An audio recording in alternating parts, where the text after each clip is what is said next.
This is the Amp Hour Podcast. Released June 4th, 2023. Episode 635. Low Power Connected Devices with Andrea Longobardi.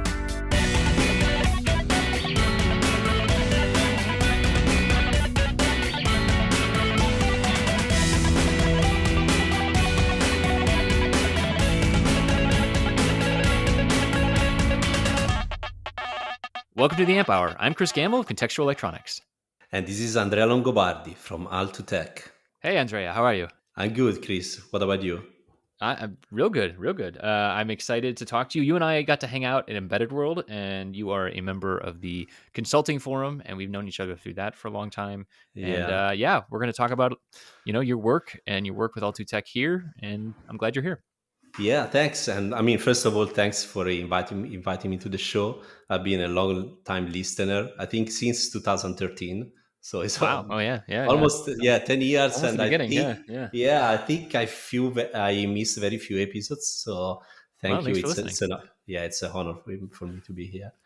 Well, we have a lot of great things to talk about here today. And you are consulting currently, and you've shared a bunch of really cool links that we'll definitely get to here. I'd love to hear about your journey into electronics. How did you get started? You have some interesting names on your CV. Yeah, so well, actually, I mean, I think my exposure to electronics started at a very young age. So my father was an AE here in Italy, and I remember when I was a kid, he was like doing PCBs at home. He has a home lab, so he was doing nice. PCBs. I remember, we are talking like in the middle of the 80s. He has these PCBs, and he was designing the layout on the PCB itself with a special marker pen. Oh, really? Wow. Yeah, and then putting the Sick PCB setup, inside the ferrite chloride and getting the PCB, etching the tracks and then drilling the holes, making the vias and all this kind of stuff. And he was doing this stuff at home. And so I've been exposed to electronics when I was very young, but he didn't push me to follow his path. I know, I mean, that stuff was there. I was allowed to watch and everything, but he didn't push me. Actually, he was very jealous of his stuff. I remember he was locking up his lab, and he was saying, he was saying, "Kid, electronics is my hobby. Go find yours." So he was, Oh, man. but somehow I end up doing. I think it's just fate. I think it's like Odysseus, like a long time epic poem kind of thing. It's like you're just destined to come back to electronics then. Yeah. So when it came to the university, I decided to the electronics engineering, and I got my degree in Pisa, because I'm originally from Tuscany. So Pisa was very nearby. Is the city with the Pending Tower. I don't know if you. Yes. You know, yes. yeah. We've heard about it here. Yeah. A lot of, kitschy photos that people take there. Yes.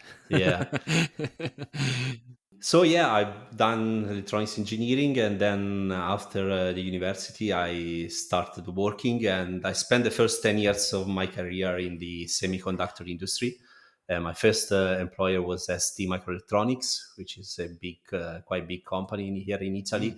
Yeah. So basically, if you studied electronics or microelectronics, it's very likely you end up with your first job in ST. Oh, really? Okay. Yeah, they are based close to Milan, so where they have a fab. So I moved up north and I joined them. I was doing digital design over there, so basically VHDL, very low code. Yeah, and that started my working career. Worked there as a digital designer a couple of years, working on hard disk drivers. Oh, cool. Which are really they are embedded systems, so they are really complex systems. So we were working on this IC, which basically was in charge to drive and control the spindle motor. So that's the disk that contains all the data. And it sounds like a simple thing to do, but there is a lot of control theory and a lot of things you have to pay attention behind it. So it's super complex. And this IC had the power stage, so the H-bridge to drive the motor, which is a brushless three-phase motor. Has all the analog electronics. Yeah, I just think about the responsiveness, like when, especially like laptop. I don't know if it was a laptop or just meant for the desktop, but like it can like recover from shock and vibration too. It's really Yeah, yeah. seems really intense. Yeah, it is. It was mainly for servers at that time because it was the biggest market, Okay, and because yeah, sure. laptop and desktop they're mainly going to solid state drivers, and yeah, I mean there was a MEMS on the board to to understand if there is any shock vibrations and work around that. The control loop was very tight because I mean the thing that you don't want to happen is so yeah you have in the hard disk driver you have the spindle motor, so the disk, but you have the arm which is controlled by another Right, motor. The thing right. you don't want it to happen is to arm to plan on the disk because that will damage the will That's right. damage Yeah. and you lose your data. And one condition that this thing can happen if you have a power supply failure. So if you remove the power supply Ah, from your disk, that the arm will plan. If you don't have any protection mechanism, the arm will plan on the disk and will crash everything. So basically, the way we solved this problem was to use the motor as a generator. So usually the way it goes, you really? have the power supply, yeah, which spin the motors. So the current is going from the power supply to the motor. But when you lose the power supply, there was like an under voltage comparator which understand that. So basically, what you do, you use the kinetic energy that you still have in the motor because it's still spinning, and basically you take this energy and pump the supply capacity, the power supply basically. So you use the motor as a generator, you use that tiny energy which is still in the motor to keep the electronics alive and to move the arm, to park the arm. So Wow. yeah, yeah, it Huh. was. And it drives. So the arm actually, I always kind of figured that the arm was sitting, that it wouldn't touch the disc. I guess I don't know much about disk drives, but in my head it was always like the arm was had enough strength to like kind of support itself over top of the discs. But is that not correct? Yeah, no, I mean, if the way it does is because the disc is rotating, and yeah, the arm is not touching the disc, Mm-hmm. but the arm is also controlled by motor. If the Mm-hmm. motors dies, the arm will crush the disc. Huh. Interesting. Yeah, Yeah, that's a really elegant solution to kind of back power using the yeah, almost like regenerative braking, but for like an arm. You know. yeah, yeah. The motor becomes a generator, so yes, Yeah. you Yeah. use it as a That's really cool. generator. Yeah, Yeah, that sounds like really, like you said, tight control loops and just fast response time. Like just almost inconceivable to me the yeah. amount of time you probably had. Yeah, and back then we're talking about 2010. Everything Uh-huh. was done digitally. I mean, at least in our team through VHDL code. Nowadays, I mean, I'm sure at least for TIs like that. I'm not sure about ST, but now they have a microcontroller which does that, and well, it's a Interesting. dedicated microcontroller. It's more like a DSP, so Yeah. it's and then the control is done basically. You write software to control the motor. Back then, instead, Yeah. it was inside all logic and gate drivers to do that. So hard Do coded. you think are they still using spinning platens in server farms? Do you know? I don't know. I don't know. I was talking about someone with this the other day because I think it came up with, like a lot of like AWS and DigitalOcean, all the server Yeah, providers. They all kind of like say that they have solid state, but I just kind of yeah. assumed that they all had switched to that because you don't really see platens out in the wild much anymore, other than legacy drives. But Yeah, maybe they I are. don't know about that because all the people that were in that team they moved away in different Sure, companies. So sure, yeah, I don't know. They're still working on it. I yeah. remember at the time. I mean, they were afraid about the solid state drivers, and they were saying that you won't Yeah. last long. So Sure, I sure. don't. Yeah, Yeah, exactly. All the rights and like the needing to do wear leveling, all that kind of stuff. When yeah, because like platens were such a proven technology and on kind of its own Moore's law curve sort of thing. I'm certain. yeah. That's cool. Yeah, so yeah, I spent there a couple of years, and I was, no, I would say, quite happy. But the thing I didn't like is, when you're in a big company, everything is divided in sectors. So the way I Hmm. operate that, I was writing the HDL code, then send it over to the application engineer, which will put it on an FPGA. So they have this FPGA with all the scripts to emulate the H bridge, and then they were driving the motor and watching the current and the voltages on the oscilloscope, and then send me back the result. and we were in different sites. So I was basically working in front of my PC and never saw like a motor spinning. I don't know, just a Oh, couple of really? times. Yeah. Yeah. Yeah. So, and I thought I didn't like that. I wanted to do something more hands-on and work in the lab. And then I moved to Maxim, where I basically started doing the application engineering, which is a different role inside the semiconductor company. So you don't design IC anymore, but you work with the ICs. So it's a bit like Yeah. be a PCB designer. So you design evaluation kits, demonstration boards. You work closely with the clients. That gave me also exposure to clients, which is good. And you work in the lab, you test the new ICs, you measure all the specs. So it was a bit more a hands-on job for me, and I prefer to do that. And then that's why I decided to move to Maxim. Cool. Yeah, no, that sounds like that's definitely more my speed than the kind of the electronic stuff. I think I talked about this on a past show, but like I had a friend that I was like jealous. He went to Intel, or a classmate, I suppose. We weren't like super close, but Right. like he went to Intel, but then he's like, yeah, I just sat in a cube the whole time, like just Yeah. because that's what Intel needs, unless you're doing kind of application level support or supporting a end customer sort of thing. Yeah.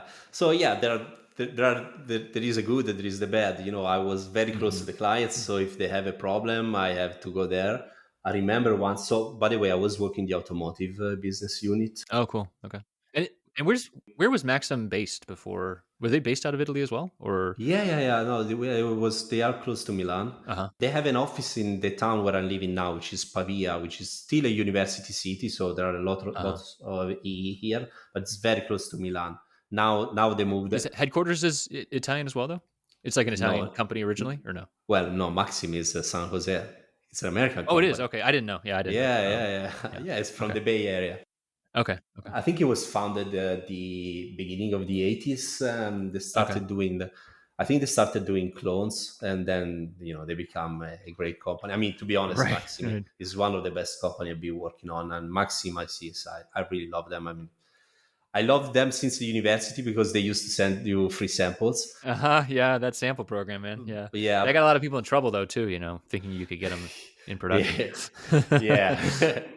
Yeah, but I think that they make very good devices, especially for power management. Yeah. Yeah. So yeah, and I mean nowadays they've been acquired. They are analog devices, but That's right. Yeah. yeah, you can still find the Maxim parts in their website. In fact, when I look for a power management IC, I go to the analog devices and I write Max in the search box. So I'm sure I can get the Maxim. Yeah. Yeah. It's a workaround, huh? Yeah. Yeah, What was it like in the automotive space? I mean, so we were talking about CAN bus last week, and I caught some flack for my lack of knowledge there. So I should be curious here. I guess when we're yeah. recording this too. Yeah, yeah. So I mean, I was well, the business unit. We were mainly working on infotainment systems, Hmm. and so all the electronics that is behind your dashboard in the car, behind your screen. Hmm. So we were mainly working on that type of electronics, so nothing under the hood. Okay. And yeah, it was so it's a harsh environment. So basically the power management is in charge of generating all the voltage rails around for the board. And also we did also some interfaces, I see, like sensor interfaces or lean interfaces, also CAN interfaces, but just the physical, the transceiver, the physical stage, then not the logic itself. Hmm. So it's a harsh environment. I mean, your voltage regulators are connected to the battery, and it's not always 12 volts. It goes Hmm. up Yeah. to 40 volts during the load dump, and Oh yeah. Low during the dump. cold crank, it goes down to 3 volts. And you don't want it to, Really? yeah, yeah. When it's Wow. really cold, it does. So you don't want your screen to turn off. So you Uh need huh. to have like some front end boost and stuff like that. Hmm. So it's a harsh environment. So yeah, you need basically to design around that. And somehow I was thinking about it lately because with Alto Tech we basically do embedded systems. We kind of have specialized in low power devices. Even though automotive is not low power, I've been exposed to low power designing with the power management in the automotive because, as I said, it's not a low power design, but when you turn off your car, your infotainment system maybe is still exposed to 12 volts from the battery. And clients Mhm. like Continental and Bosch, they come to you and they say, okay, the entire board has to consume less than 100 microamps. So basically, yeah, you have Wow. to design the power management to be low power when everything is shut down. So your front end regulators, they have a low quiescent current, and your Right. low voltage regulators, they have a low shutdown current. So somehow I was exposed to low power design back then when I was doing automotive. Mm. Yeah, and I mean, I'm sure they also have like wake up time specs as well. Like, not only do we want you to be in this low power state when you're in shutdown, but then we also want you to respond within like what, like 100 microseconds or something, like milliseconds, to Yeah, wake up and be, be fully powered and handle the 40 volt load dump type of conditions, right? yeah, that's right. So in fact, I mean, so it shut down usually at least in Maxim, when we were referring as shutdown, it means that the LDO the regulator is completely shut down, so the voltage is not regulated anymore. When we talk about quiescent current, it's basically the regulator is still keeping the output in regulation, although your load is not drawing any current. And then when your load starts drawing any current, the voltage rail is already ready to deliver the current, and the regulators goes back in full power regulation and gives you all the power that you need. So yeah, and then of course there was issues related to EMI because usually operate near the radio. So our the DC-DC converters has to operate in specific bands. Maxim was the first one to do 2 megahertz DC-DC converters, so they were out of the AM band. They We had a spec on the switching frequency to spread the noise and reduce the switching noise. So when it comes to regulation, it will make our clients' life easier when they have to go through the testing, EMC testing. That's great. Yeah, yeah, because Yeah. that's a lot of constraints there. It seems like. Yeah. Yeah. Yeah. So and also, I was working as an application so close to the clients. So if they have a problem, they maybe some of them they call me directly. So I remember once it was Sunday and I got a call from one of the Maxim VP and say, look, we have a problem with Continental. You need to take the flight and go to Germany. So the day after I was in Germany, and it was a hard situation because they were they had problems on their clients had the problem on the production line. It means basically they have the cars ready, and when you turn on the infotainment system for some cars, you have like a power failure, and then they went back to our clients, and then they discovered it was a problem of one of our IC. So it was, Yeah, just passing the buck on down the line, huh? Just yeah, eventually it fell over your head, yes, huh? it did. Wow. Yeah, it's Yeah. interesting in the car space too because there is that OEM kind of culture as well, right? Like, so Continental's this huge OEM, aren't they? Yes. That supplies a lot of end automotive people. Yeah, yeah, yeah. I mean, our main clients was Continental and Bosch. Hmm. So yeah, and so basically, yeah, they do all this electronics which goes inside different cars. So Hmm. it doesn't matter then if you then buy a Fiat or a Peugeot or a Renault. Right. They have probably same parts. At least for Really? the Yeah. electronics. Interesting. Yeah. Yeah, I mean, I could Yeah. see that from a repair perspective. That's actually really nice to have like common, as long as you could do a cross on the part number that Continental spits out. But like that would be nice from a availability of repair components.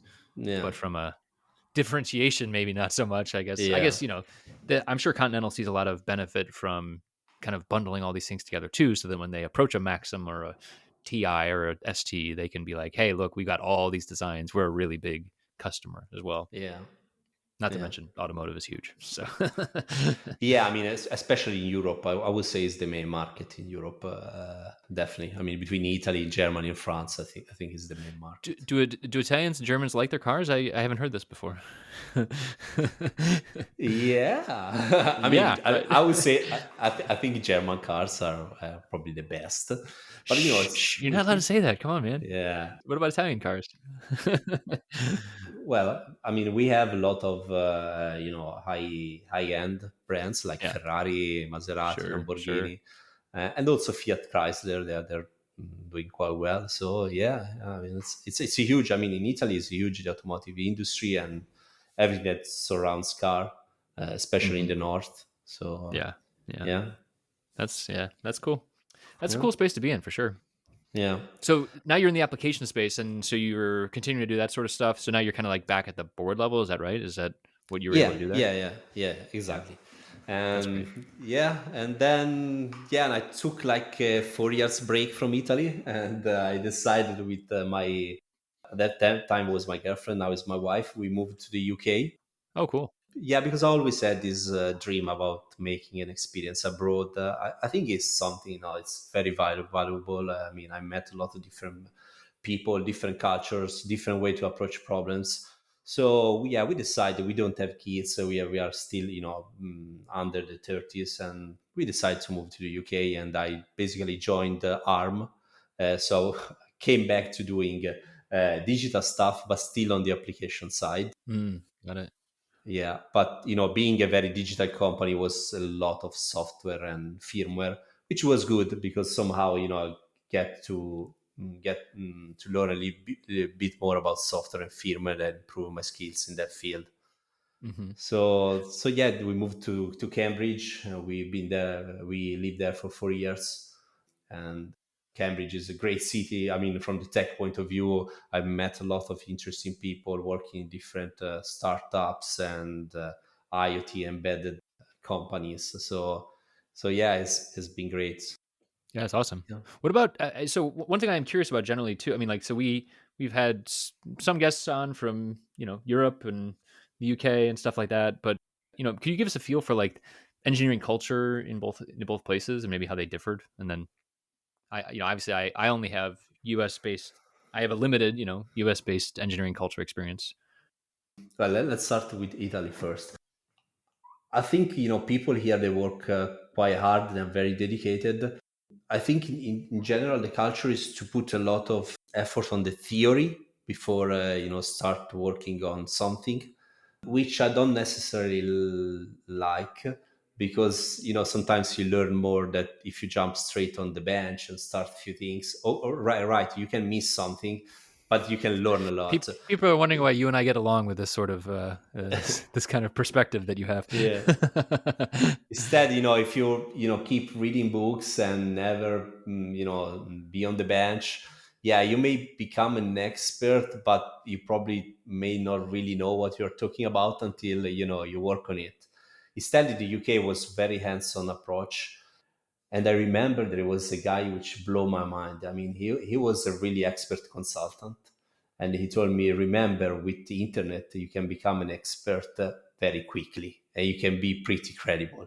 And that's true. I mean, nowadays with the internet and we do all the things that we have, you can really, if you have a topic that you want to learn a lot, if you spend, I don't know, a full week on it, I wouldn't say you become an expert, but you can get to learn a lot, especially if it's in the field that you have been always working on. So I would say in the UK they have this much more hands-on approach, which I think I really like. Interesting. It was a bit different, at least here in Italy. And also, I think I don't know how it is nowadays. Maybe things have changed. But when I graduated, there was this culture that right, yeah, then you have to do like 10 years experience. Then maybe you can think about managing a group. You may think then about doing something harder. Instead, in the UK was a bit like more okay. If you want to do it, let's try to do it. They give you the Hmm. opportunities to grow much faster, for sure. Oh, interesting. Okay. Yeah. Yeah, I'm curious about that too. So like, when you say the theory versus kind of the hands-on as well, like, is there in Italy specifically, is there like a strong academic culture as well? Like, Yeah, is it gated based on whether or not you're degreed at a higher level? yeah. I mean, I'm I'm talking from experience. So I got Sure, graduated like sure, 15 years ago. So maybe things have sure. It changed. could have changed, right? Right. But back then at the university, I've been in the lab very few times. During the high school, I never been in the lab, and I was in the scientific high school, and I would have be. I was supposed to do also a lot of programming, which I never did. So yeah, it was a lot of theory, a lot of maths, a lot of physics for sure. And then maybe the last 2 3 years you do some electronics, and hands-on. It was really limited to maybe the last year and the thesis. So yeah, it's Hmm. very, I mean, at Yeah. least 15 years ago. I hope things have changed nowadays, but 15 years ago was very academic. Okay. Yeah. That's Yeah, that. I mean, it's different everywhere, right? I mean, like it's yeah, some places. You could even say that in some places in the U.S. that are, or some industries as well that are more academically focused or more kind of hands-on focused, that sort of thing. Like industrial, I feel like doesn't have as much requirement on that side of things. But that, like you said, that was my experience 10 years ago. That could have changed as well, right? It's yeah. always in flux. I feel like Yeah, so. yeah. I remember, when I went out of the university, I know everything about the MUA 741, which is no pump. I mean, Mhm. on the paper, but I Right, wouldn't right, have, right, right, right. probably idea on how to put it on a breadboard and power it up and use it for doing something. Yeah. I don't know. Maybe on the paper, but I'm not sure if it would have worked on the on the bench. Right, So right. yeah, I think you need to do a bit of both. Both. Yeah, we need Uh, some battle scars before we yeah, really can, yeah, before we're asked to lead the next battle, right? yeah, yeah. Yeah. Well, you are battling every day now as a solo, not a solo, sorry, a member of a two-person consultancy with your brother. Yeah. Yeah, I mean, we also have a third person, which is a Oh, part-time. great, great, great. Yeah, she is a lab technician. She Hmm. helps us to assemble boards when we do it from time to time. So we are a two and a half, like Hmm. the TV series. Yeah, cool. That's cool. So so that's the AL2 Tech. What is kind of the area of focus? What are you doing in the space generally? Right. So we founded Alto Tech in 2019, and the aim was to help our clients in developing embedded systems. So both of us, so myself and Alessandro, we come from the I was coming from the embedded and automotive sector, as we talk since now. And my Alessandro instead was he had a degree in embedded systems, and he was working in a computer vision companies Mm, doing yeah. smart glasses. So we are both, we've been both working on the embedded systems. And we said, why we don't team up and build like a small consultancy company which can help our clients in developing embedded and IoT products. So we decided to do that in 2019.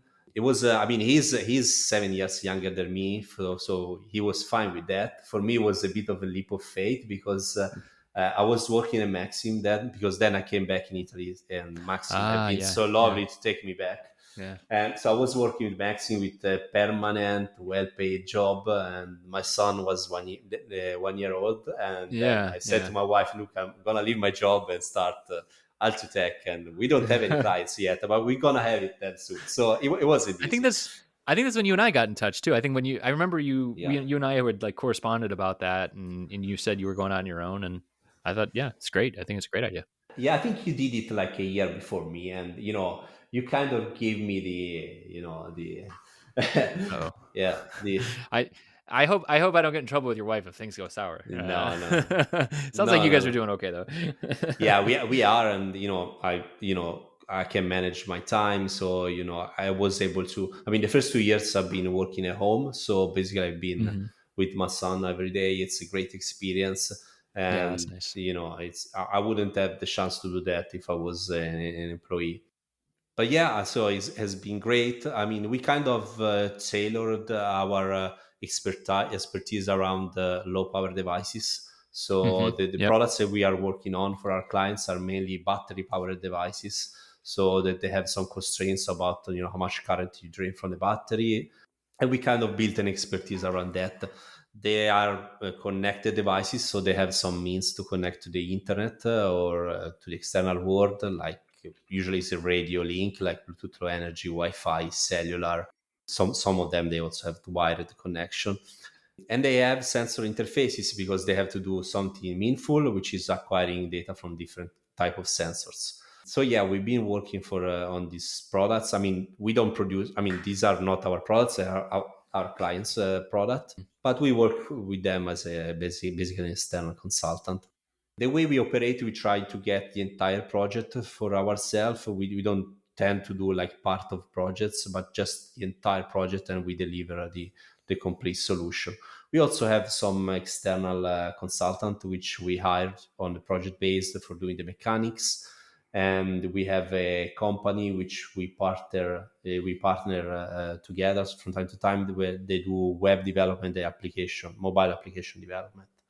But yeah, the core is myself and Alessandro. I try to cover. I cover mainly the hardware side. He covers more the firmware and software side.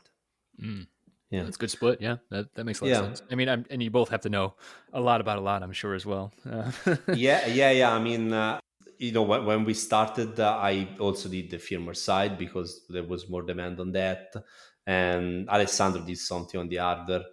So yeah, we can exchange, not completely. Hmm. And we also, because we are working from different places. So I'm located near Milan. My brother Sandro is instead in Tuscany. Oh, okay. Yeah, Yeah, yeah. but we sync every day. We have the stand-up meeting, which is something I brought from the UK culture. So every morning we have a Yeah. call, and we talk about what we're gonna do during the day, which are our issues, and how we can help each other. And we have some strict methodology. So, like for example, we extensively use Confluence. I don't know if have you Okay. ever used Sure. Confluence? Yeah, I've used Confluence. Yep. Yep. For sure. Yeah. It's yeah, not my favorite. It's not my favorite. right. But it's. I mean, honestly, it's no worse or better than. It is a little weird. It's a documentation platform. Is what you make of it, right? I mean, that's what it is for Yeah, any. yeah. Yeah. So every time for example, we start working on a new microcontroller, we write a guide on how to use it, how to program it if we have problems and stuff like that. Wow. Yeah, we That's great. Actually, that's very disciplined of you. I think. yeah, well, we forced ourselves to do it, Hmm. and because we are also looking to expand our business. If someone Sure. wants to join us, I mean, Yeah. they Yeah. have That's all smart. our knowledge over there, so there's Yeah.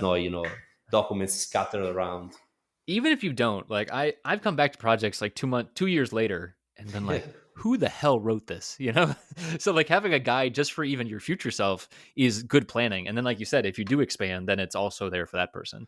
Yeah, Yeah, it goes fast. I mean, like that's the thing. yeah, Like it 2 years will turn around and you'll be like, oh yeah, I think I think it's on my computer still. I think that tool chain's on my computer still.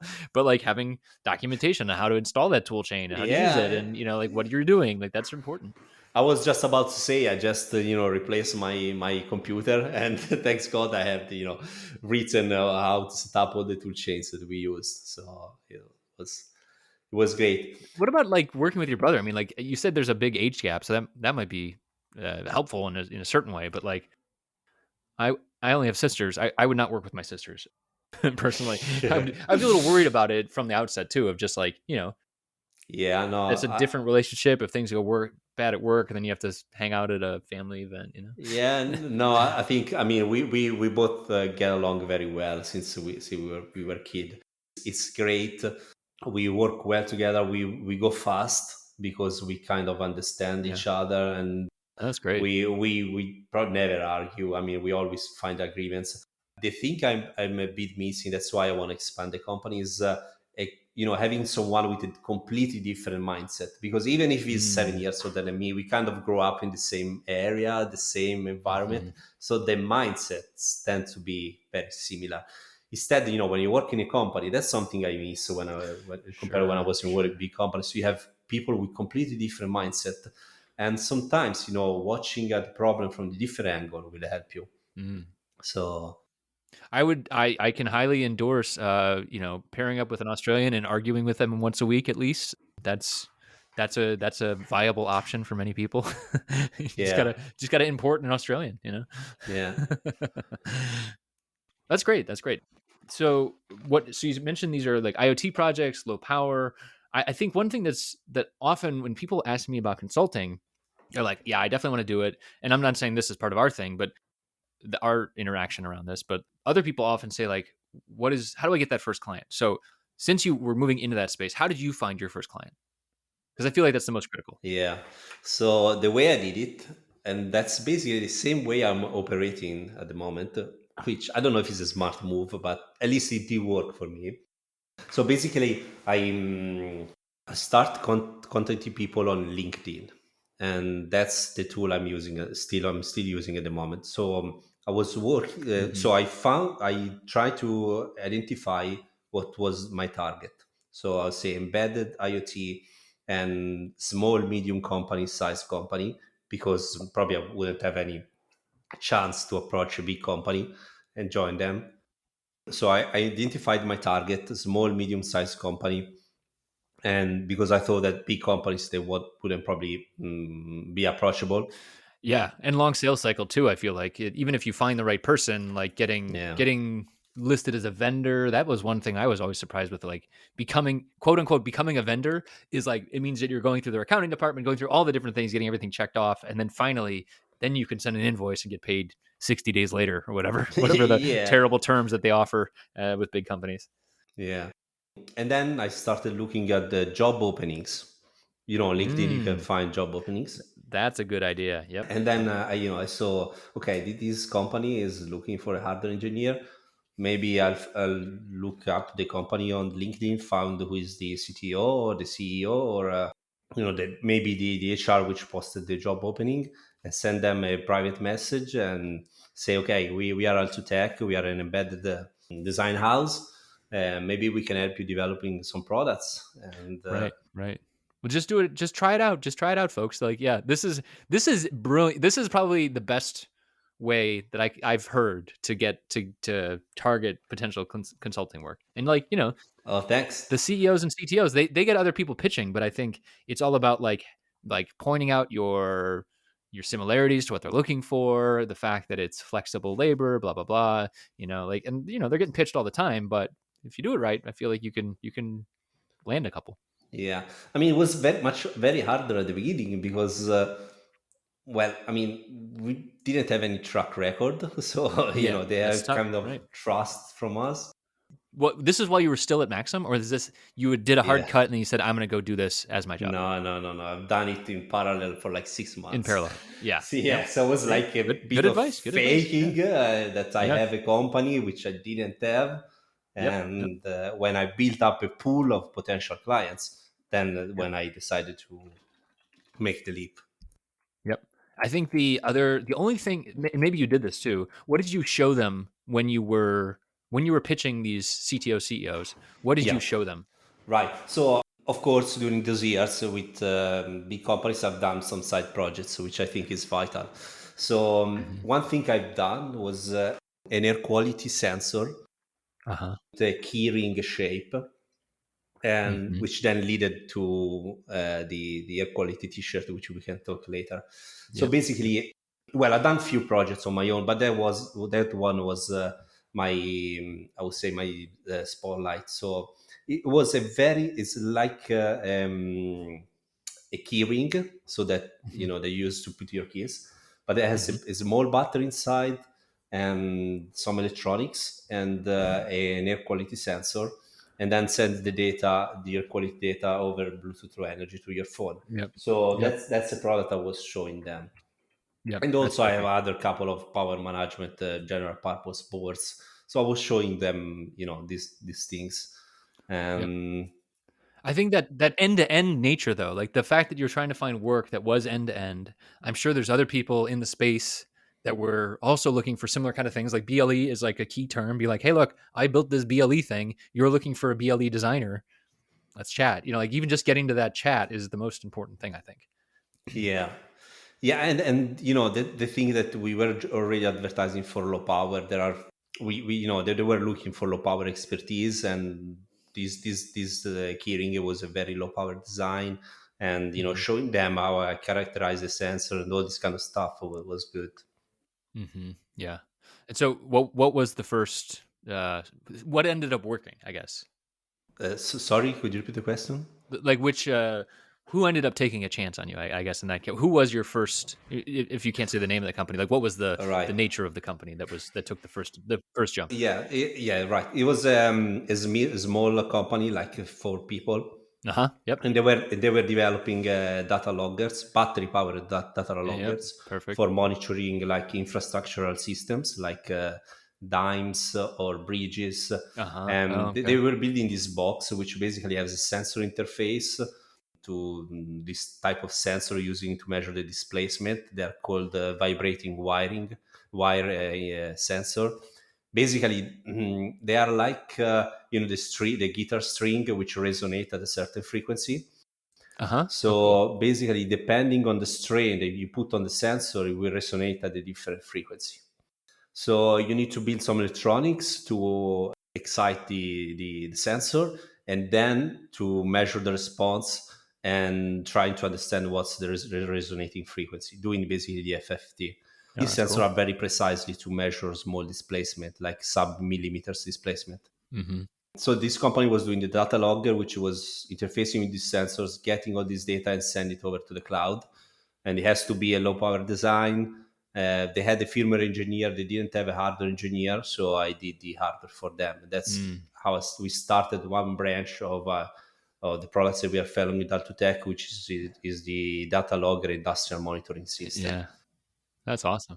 And also then for another one, we did something similar for the water metering market, which then Uh-huh. lead us to the gas metering market, which is the main area where we are working at the moment. Yeah. That's great. So when did you make the cut then? So like, okay, so you got this first gig, and I'm still focused on, like, I want to definitely hear about the details of the actual gigs too, but like, I Yeah. still think it is important for the consulting side of things, like that bootstrapping that first gig. When did you then kick the full time job? Well, I mean, so at least I couldn't have started working, on a. Since I was with Maxim, I couldn't work for someone else. That was written Sure, in my sure. contract. Yep. So as soon I found the first client, which gave me the job, which was this one, I Uh-huh. immediately cut off with Maxim. Well, the You first did. thing I Okay. asked, I know, to be honest, I asked Maxim to go part time. Of course. And they said no. And in that case, I would be able to work with someone else. They say no, Yeah. and I say Yeah. okay, no matters, I'll do it. Yep. And Yep. and also remember, I had a client from the UK, which he didn't pay me the job. It was my second job, but so it Oh. wasn't an easy start, Yeah. and I Yeah. That's was a lot of work totally for not a lot of reward, huh? yeah, I was totally pissed off, and I also felt bad because there was a guy from the consulting forum which helped me with his client, which I introduced it to him, and he didn't pay him as well. So I felt bad about that. Oh So it's man. bad Yeah. story, and was my second job. So I was a bit Uh, pissed off. Luckily, it didn't happen anymore. So it was just a one-off. mhm. And then now I took action to avoid that, like getting some front money and this kind of stuff, which I didn't at the Sure, beginning. sure. Yeah, at the Sure. beginning was Yeah. yeah, Yeah, you again, pay me learn there's the whenever battle you want. scars there, right there, Yeah. right? Okay, so then you can't so this is the other thing I tell people. This is all mapping well to my experience. I got lucky too. I got my first client was through a friend. And so like that is another path. It sounds like, so like the stuff you were doing, fantastic. This is really, really good stuff. I think because I tell people like, oh, I got it through a friend. They're like, well, what? I don't know anyone who could give me a consulting gig to start. And I'm like, Mm, okay, well, you got to do something else. What Andrea is saying is basically a great way to do the something else. If especially if you can't work, you can't moonlight. If you could moonlight while you're at a full time job as well, you could also do that to start to bootstrap. I feel yeah. like, but so then the other thing I tell people is once you do that hard cut and you say, hey, I'm out on my own, and you can publish on LinkedIn that you are available, did things start to open up at that point? Well, not really in my case. No. Okay. All right. So Yeah, that's because I different mean, than my theory then. Okay. yeah, but probably you had a different community which was following you. I mean, my all my LinkedIn contacts were basically people from the semiconductor industry, Oh, sure. and Sure. they were looking for hiring a consultants because they are employee from companies. So I Sure. probably But I I wa- think applications engineers are fantastic reference points to end customers, right? They all know everybody. So that's where I figured you might have gotten a Yeah, reference or two. but the end customers of applications engineer usually they are not my target That's companies. true. So They are big. Yeah. small and medium sized company they get support from distributors. It's I mean Yeah. with the That's a good point. Maxim, Yeah. if you wouldn't buy a million parts per year, I wouldn't help you. Yeah, Sorry. that's true. Good point, good point. Yeah, yeah, no, that's a really good point. Yeah, and actually though, when I think applications engineers, I often do think the Avnet and the Arrow FAEs as well, because Yeah, they also have on-site, yeah. distributor FEs. Yeah, yeah. So yeah, I didn't get too much. I mean, I had to chase people around. That was the only way. So be in contact with 100 people, 10 of them will reply, maybe one is a potential client. That's the numbers. I mean, you really have to, I mean, every morning I woke up and contact them people. That's the way I was doing, and constantly doing that. Still doing Yeah. that at the moment, not so much, Hmm. but That's great. that's But it's like the kind of way I built use. into your DNA then as well. Yeah, and the way we tried is to build long time relationship with our clients. And I mean, if we look our clients, most of them we started work in 2019, so we are still keeping them doing like Yeah. one big project every 1 or 2 years. And yeah, and so that's the way we did, and we are busy at the moment, and we always been Hmm. busy since we started, to be honest. There are few moments where we have been light, and we get this with this time to advertise a little bit, but also to do some internal projects like the smart t-shirt, or maybe writing some documentation, or exploring new platforms like new microcontrollers or firmware platform. Like IoT platforms as well. Maybe you said you're going to try that too. Sorry. You're gonna try that with Zephyr and maybe a Yeah. friend's IoT platform. You're gonna try that too. Yeah, yeah. No, well, I throw when Alessandro had a few month, a 3 month, and I throw him against Zephyr, because we were using the NRF52 Oh extensively in our yeah, products. F5 NRF5 SDK. Yeah, you got to Yeah, switch that over if you want to go with and Bootstrap. we say, okay, we have to switch at a certain point. Yeah. And so what we did basically, we built some test boards, so which probably you saw that at the embedded world. Yep. So the idea was to develop some boards which will plug into the Joule scope, and we can Oh use yeah, them sure. to characterize the current consumption from few new platforms like the NRF53 or the ESP32. Uh huh. And Matt Liberty has been really kind with us, because we basically we developed the custom front panel for the Juice which Oh cool. Yeah. connects directly to our boards, so they can both still stand flat on the desk, and you can connect them, very easy to use. And Matt Hmm. Liberty has been very kind to review the front end panel, and so yeah, we took that time that we had free time to develop these boards, and we use it to learn the new platform, measure the current, and Oh then man. we reuse it in the next project, or this information is then reused in the next project. I have to say, so if people are listening to this right now and they're like, I wonder if Al2 Tech is a disciplined company, you have said two things that like jump out to me as like incredibly disciplined. One, the documentation, and two, this like time off, like building up your own stuff. That is very, very impressive. So kudos to you on that. And if anyone is listening, this is the kind of company you want to work with too. Thanks, Chris. Yeah. Thanks. Yeah. But I mean, the main thing that we try to have fun, because I mean, we decide to take this path to work on nice things. Of course, there are Hmm. things that when there are problems, you have to solve them. But we are having fun, and Hmm. if I look back in my career, in my 10 years in big companies, I was changing job a lot, which Hmm. doesn't look good in your resume, but also it means that I Yeah, wasn't in the right place. Now maybe. is It also totally just might different. mean you're a millennial, Yeah, you know. yeah, yeah, maybe. That's what all the Thanks. articles tell me. I jumped jobs because I'm a millennial, not because I didn't All enjoy right. work. Okay. Thanks. But I think you're right. I think it actually feeds very well into the consulting thing because, like by definition, you're jumping work a lot because you're serving different clients and trying a lot of new things, and it's just, I mean, that's a lot of fun. Personally, I Yeah. think it fits the personality type well. Yeah, yeah, it does. It does. Yeah, I mean, I've never been bored since I started this That's experience. great. Yeah. So you mentioned that you are doing a lot of gas monitoring, which is interesting. That is seems like a huge market. What does that involve? Yeah, so basically, this involves basically two things. So it's a low powered device, because these devices are mainly battery powered, and they have to last like 10 years without replacing the battery in some application. So power consumption is a hot topic, And the other hot topic is the fact that they work in an explosive environment, so they don't have to ignite. Yeah. And Yeah, that's that's very bad. hot topic. Yes. Yeah, hot. Yeah, hopefully not hot. Yeah. So these devices, so that they have to go through the ATEX certification in Europe. I think US is IECX. Uh-huh. So basically, you need to prove that the device, if there is any failure in any circuitry, it won't ignite the gas, which is surrounding the device. So yeah, there is a lot of attentions you have to put when you design the board on the hardware side. That's mainly hardware side. You can't do anything on firmware because the ATEX certificator, they assume that you can rely on firmware. You can't rely on the internal ICs protections. Everything has to be done via discretes, via resistor and fuses. So there is a lot of things in the hardware design, Huh. which makes the things a little interesting on the hardware point of view.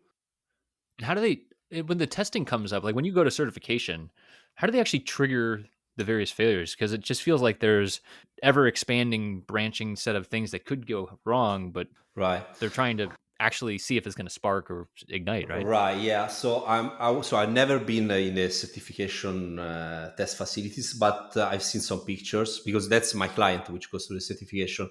So one thing first they go through all your schematic and they make all the calculation, which we can talk about that about Oh, temperature rise in every components, I don't like voltage. people looking at my schematics. Those are for me. Thank you very much. Yeah. And then they go through That's good. Yeah. through the layout, going through all the distances between tracks and this kind of stuff. Uh And huh. then there Sure. are some tests, which means they place your device under like a glass bell, and they fill it with explosive gas, and then they Really? power up the device. Yes, and Uh then huh. there is like a brush which on the motor which touch the circuitry in different position, so making shorts all around the Wow. circuitry, and Uh huh. it shouldn't ignite. So that's the Wow, that's way. Yeah, interesting. I would yeah, love to see that. I want to see when it goes wrong, actually. yeah, That's what yeah. I want to Well, design for this industry, apparently. that's actually the video that they sent me when you see this Yeah. boom. Okay. Yeah. Oh, Yeah. great. Yeah, so basically there is a lot, you basically depending on which zones you're using this device, because there are three different zones in the ATEX certification. Zone 0 is the more severe, where the gas is always present. Zone 1 is likely to be present. Zone 2 is unlikely to be present. So depending Mhm. on the zone you're operating, you are limited on the number of capacitance you want to have on a given voltage rail, Uh-huh. then the number of inductance, the inductance value you want, the total inductance value you wanna for a given current. Oh. So Yep. that so if there is a short across the capacitance, there won't be any arc and it won't Hmm. ignite. Huh. So yeah, Do you get to do any like conformal coding or anything like that to yeah, help prevent? well, I mean, for like at the moment we are working on a product which goes in zone 0, and it has to work in presence of a hydrogen. So basically, your Oh, that's capacitance bad. for a 5 volt Yeah. rail, your capacitance is limited to I think 35 microfarad, and we Uh-huh. have to place a modem there. So there's no way Oh you can have yeah. no. Oh wow. So Okay. the only way you can do it is to encapsulate the entire board inside the resin. So yeah, Uh-huh. yeah, you do that a lot. I mean, especially for this Yeah. kind of application. It's gotten better. Like it's not like 2G GSM days where like there's these huge, 2 amp spikes every time you transmit, but it's not Yeah, 35, 35 microfarads probably ain't gonna cut it, you know? yeah, no, it wanna be enough. So and Yeah. that's for the entire Oh wow. board.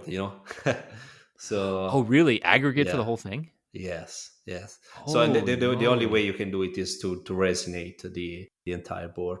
That's interesting. But Yeah. somehow, I think we found the right spot because this ATEX certification somehow implies that you do a low power design.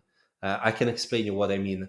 Let's assume that you have it like a 3-volt rail in the board, regulated by DC-DC regulator, which can gives you up to 1 amp. So Okay. it means that the output power of this DC-DC regulator is 3 watts, right? And you supply it like an ADC with these 3 volts. So the certificator says, okay, if you have a dead short inside the ADC, let's assume you Uh-huh. have it for any reason, then these 3 watts they can go through the ADC. and Yeah. every components on the board has not to reach a temperature higher than, for example, this project we are doing 135 degrees. So let's Okay. assume you have a TQF peak package with thermal resistance of 50 degrees per watts. 100, Mhm. 3 watts is already 150 degrees increase. Yeah. You're gonna Right. Right. ignite. Right. You're gonna ignite the gas Huh. because you can ignite the gas only because of temperature rise of the components on the board. Hmm. So the way you get around that is basically placing like a 1K or 10K resistor between the power supply and the ADC power supply pin. Hmm. So that means that your They're always ADC has to burning. be in the microamps current range. So basically, if you look at the an ATEX certified device, they all use low power devices for these reasons. Huh. So somehow those two things are related together. The 1K, 10K you said though, isn't that always burning power or no? Yes, but yeah, well, you have an EDC which consume like 100 microarray, something like that. Uh huh. Microamps, sorry, Chris. Uh huh. So yeah, it's always burning power, but yeah, it's if you have an EDC which is in the milliamps, then Uh huh. yeah, it's you have you have a drop. It's not the power, it's the voltage drop. You can't. So you're saying the 1K is in line with the power rail before Yeah, the ADC, yes, and yes. then so then the ADC is pulling some amount of current, but you're saying then it has to be low power so that when you draw current through this safety resistor, you don't have a huge drop so that you brown out your rails. Exactly. I mean, usually you want your Huh. power supply to have the lower output impedance as Interesting. possible. Instead, Sure. here you have Sure. to work with 1K output impedance. You still have your bypass Wow. capacitor close to the ADC Sure. connected to Sure. the DC, so it's AC you will help you, but your average Huh. input current has to be in the micro amps area. Wow, So that is really yeah, interesting, and that's all because of that tempera. Yeah, that's a really cool yeah, workaround. Why yeah. why don't they just say everything's in resin? Why don't they just do that? Yeah, it's cost reason basically. It's costly, and I mean, resonating a PCB. It's a messy procedure. You Sure, have to sure. find someone to do it. It will rise Uh your huh. cost dramatically.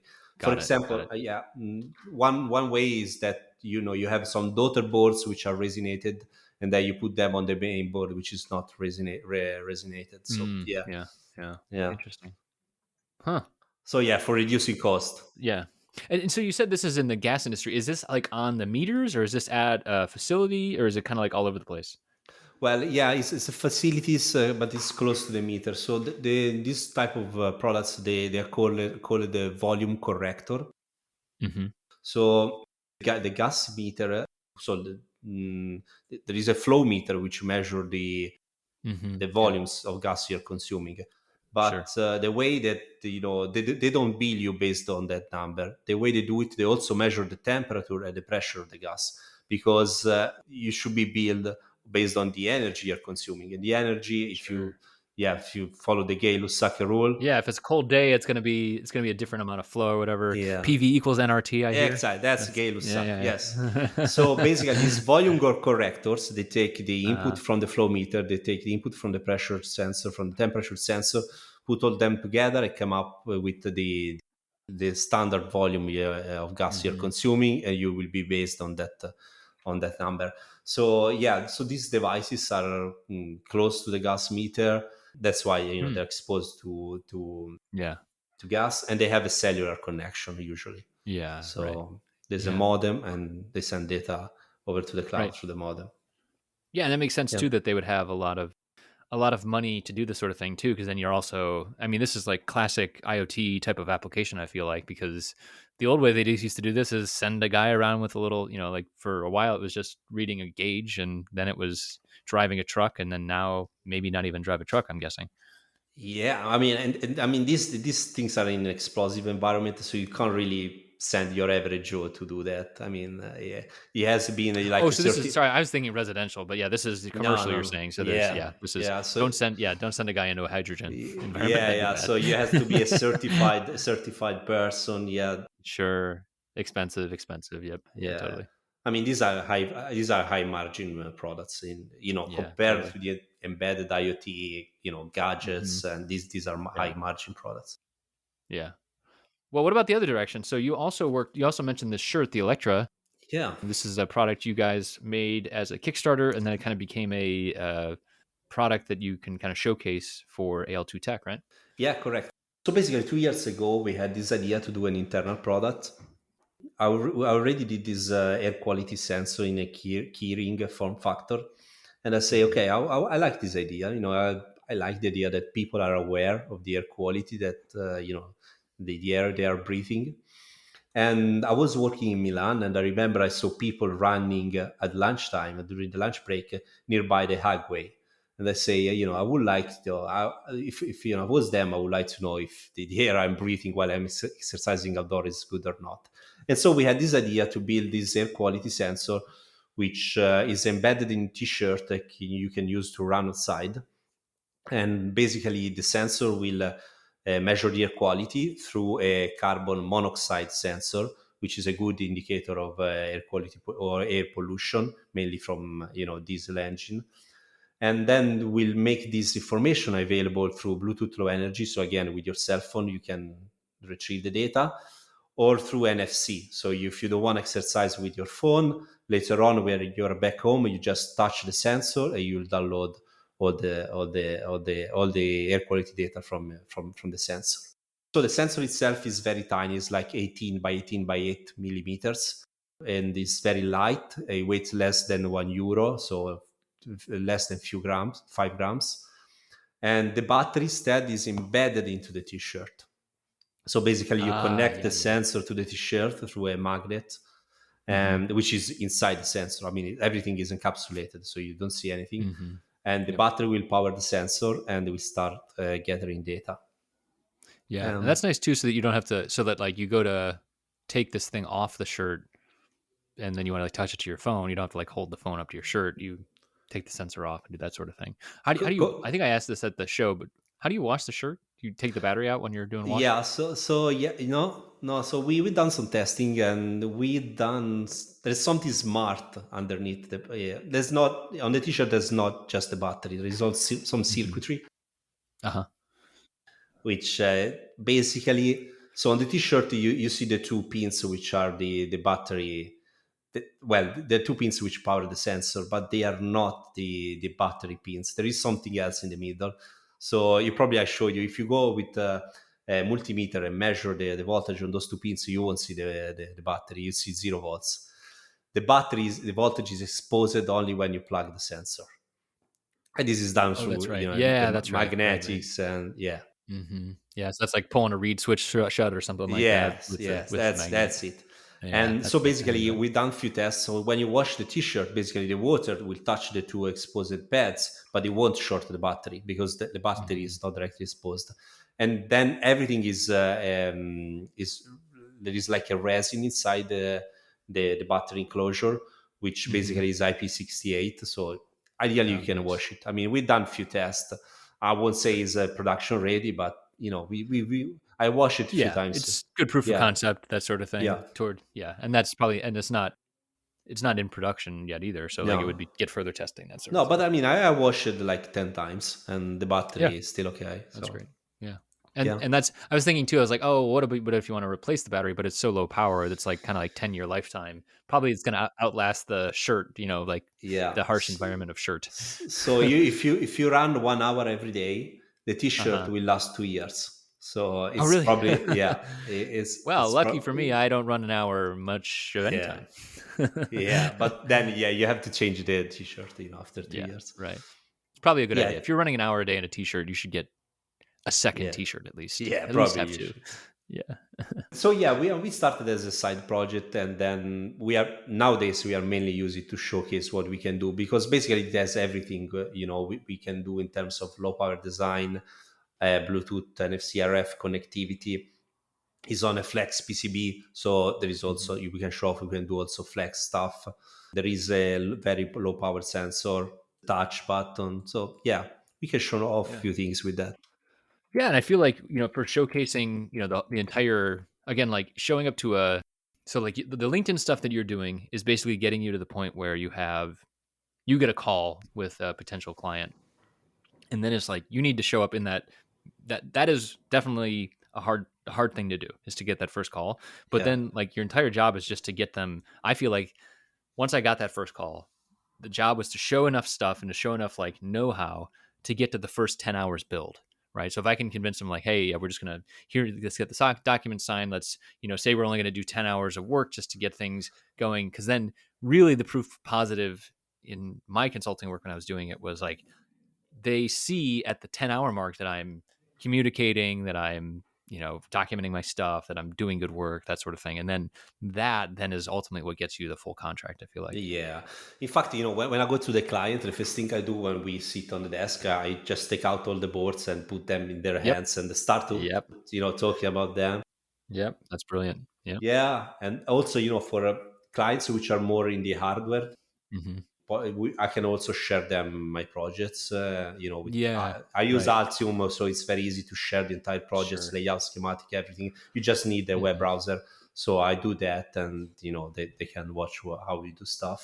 Yeah, I mean, you're basically just trying to Yeah, get bona fides, right? You're just trying to show, like, yes, I have done this. Yes, I will take care of yeah, you. Like I will do good work because that's what they're ultimately trying to figure out, anyways. It's like they don't want you to be done.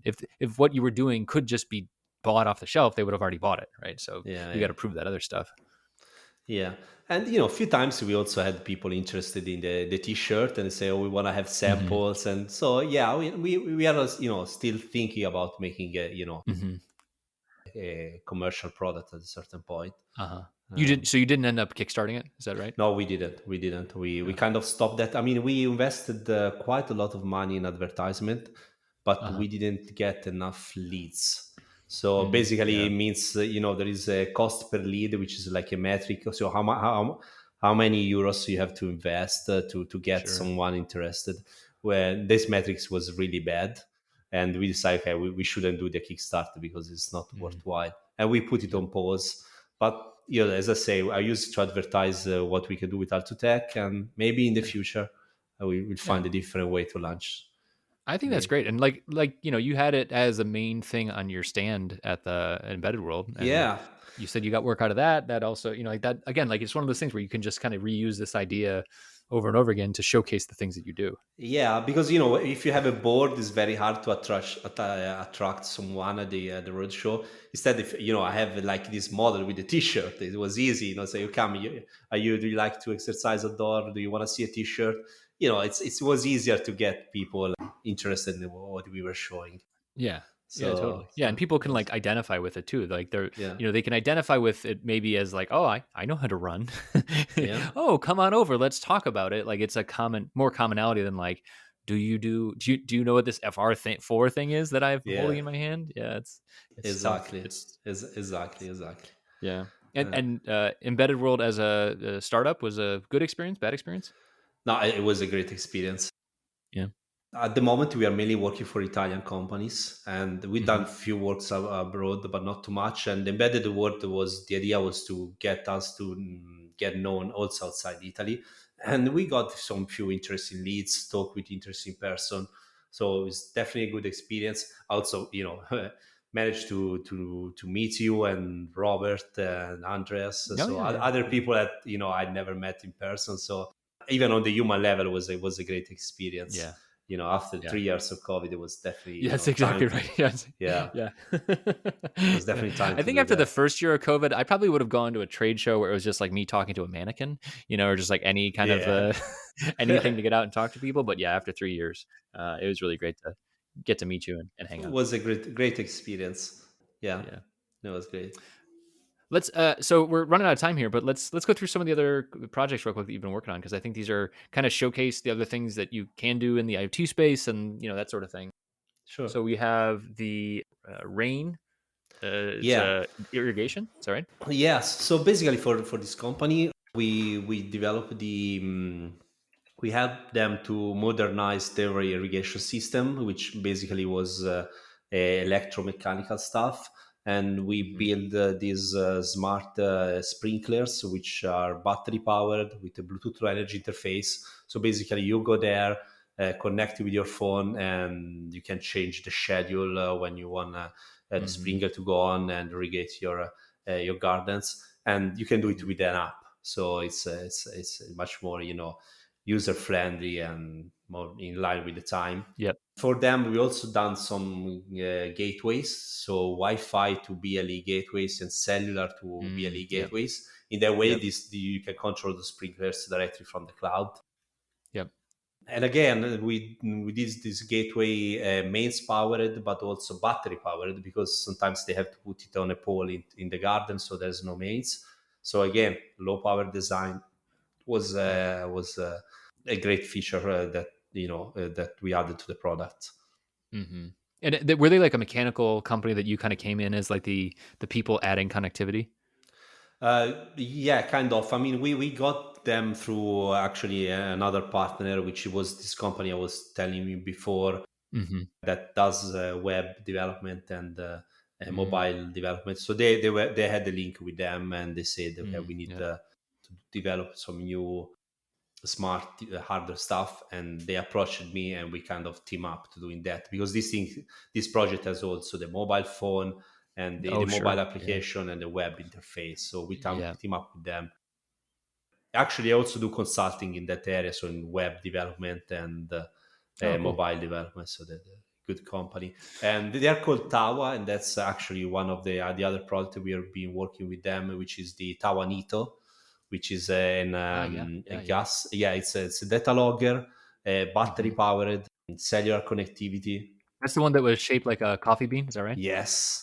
Yeah. You So had this battery on the powered, board. cellular Hmm. connectivity, GPS. So you can use as simply as a GPS tracker, but it also Hmm. has a shield, like an Arduino style shield, where you can Uh-huh. connect different shields, like with different sensors. So we did the shield for like CO2 measurement for the food Hmm. delivery industry, and temperature measurement, and pressure measurement, indoor air quality, oxygen sensors. So yeah, you can kind of customize it depending on your application, and what we'll do basically gather the data from the sensor and send it over to the cloud with Yeah. timestamp, GPS location, all this kind of stuff.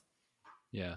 Yeah. It kind of feels like it's this is like an offering that they would use as kind of like a proof of concept to a lot of their customers then, or you can as well, and be like, hey, we can make this any sensor you want it to be, but then we also have all the other pieces to make it go full stack from hardware all the way up to cloud and IT infrastructure style stuff. Yeah, yeah, exactly, Yeah. exactly. I mean, Yeah. it depends then by the volumes, the end customer volumes. If you just want a few, we can you reuse the shield that we have. If the volumes are higher, we can make a custom Yeah. products. Right. Yeah, Yeah, I think that's a good idea too. Is like, having platforms you can build on top of. It's like you can kind of offer a suite of services that are like scalable for like, to be glib, how much money they have.